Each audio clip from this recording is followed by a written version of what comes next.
First of all, I really appreciate the chance to participate in this program related to Grace Harris Leadership Institute, be a part of your program as well as this project that we're doing today. And it's a good question. I don't really have a simple answer to it, but perhaps thinking that whatever I am as a leader, I feel like it's always evolving. I never feel like I get to a point where I've reached the end and I know everything that there is to know about leadership.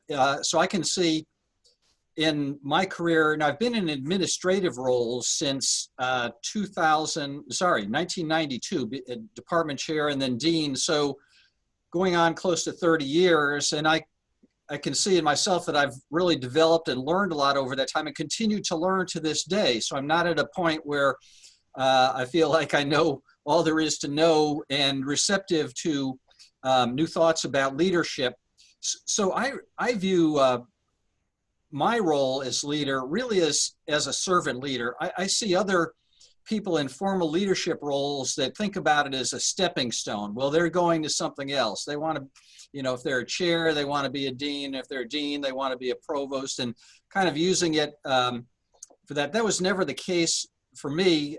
I always wanted to be in the positions that I'm on and in at the time, and did not have an aspiration or an ambition to move to the next thing. I've wanted to do the best that I could in the position that I've been in. So I really think about it as servant leadership. I think that's the best term for it. And then the model that I aspire to meet is what is outlined in a lot of detail and very good description in Jim Collins's book, Good to Great.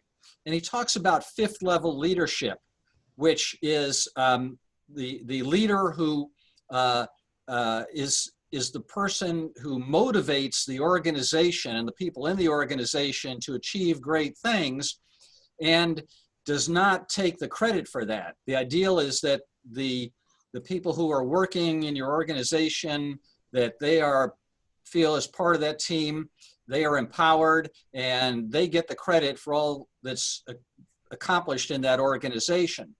And so I really think it's the best description of leadership that I've ever read in that Jim Collins Good to Great. And so I would recommend that as well. So those are some thoughts. I think there's a lot more that we could talk about related to leadership style, but I always think it's not about me. It's about those in our organization. So whether it's faculty, staff, students, and what is it that I could do to enhance their success.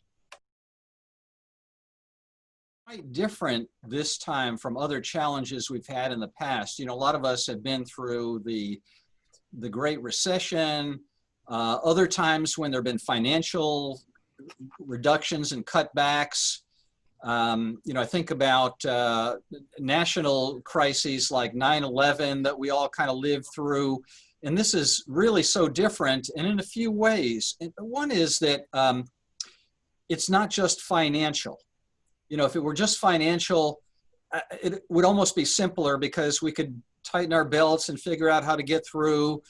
But there's so much of an emotional component to it, and involvement in every other aspect of our lives. So now we have faculty and staff, I'm sure this is true in each of the schools, that are very anxious, apprehensive about the future. How will we work and succeed over the course of the fall?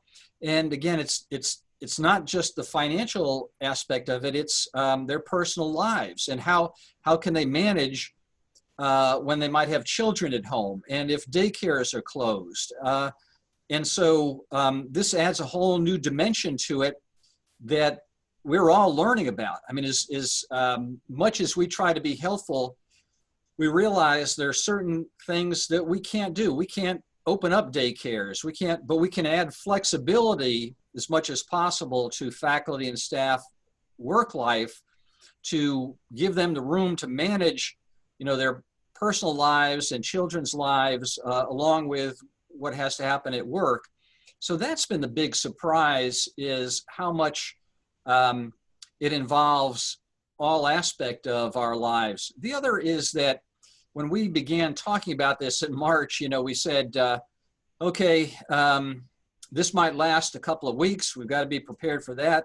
Or it might last a couple of months. So we've got to be prepared for that. And we talked about 2 months as sort of being the long term. And now, as time has gone on, we've all clearly seen there is no real end to this. And we're into the fall. We're going to 6 months. And so our mindset has changed now.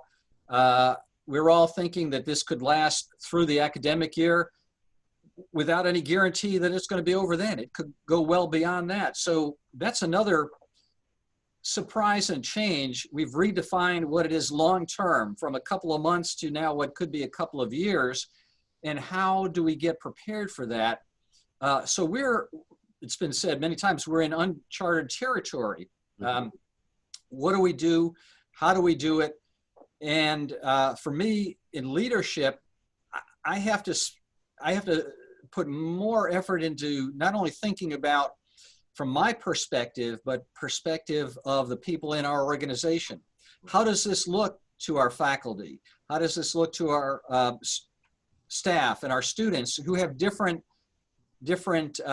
things going on in their lives than I might have? How is this going to work? So we really have to take all that into account in a different way than we ever had to in the past. That's correct. In a couple of ways, in a few different directions. And one is by our faculty and staff. So many people have stepped up. It's really put a big burden on a lot of people who are trying to organize and put into place everything that's needed for the fall.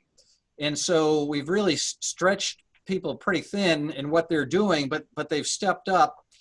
And so, it's been said again, many times, that when you have a crisis of some sort, you really see how people step up. And I think about what our parents went through. My parents were around in the Great Depression and World War II, and how, a generation just stepped up and did what they had to do for their country in the war and all of this. And while there's a lot different now, there's still some of that mentality that's really important, that is stepping up, doing what you have to, what you need to, what our school needs, what our society needs. And so it's been kind of uplifting to see people step up and do what they need to do. So, I think of that as real leadership, even for people who don't have a formal title. They may not be deans or chairs or directors, but people who are taking it on and doing what they need to do. So people are clearly demonstrating leadership qualities in the response to COVID.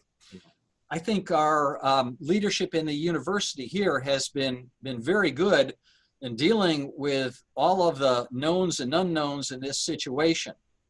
You look at the level of communication that is going on almost every day related to COVID items in different groups, from deans and associate deans and directors, and a lot of different groups that are helping us get back to speed here in the fall.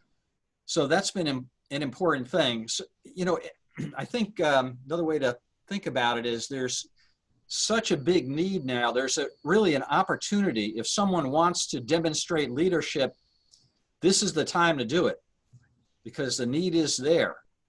Again, from my standpoint, I have seen a lot of good response, and what you hope you would find the people you work with to step up and do what's needed. So it's been mostly encouraging.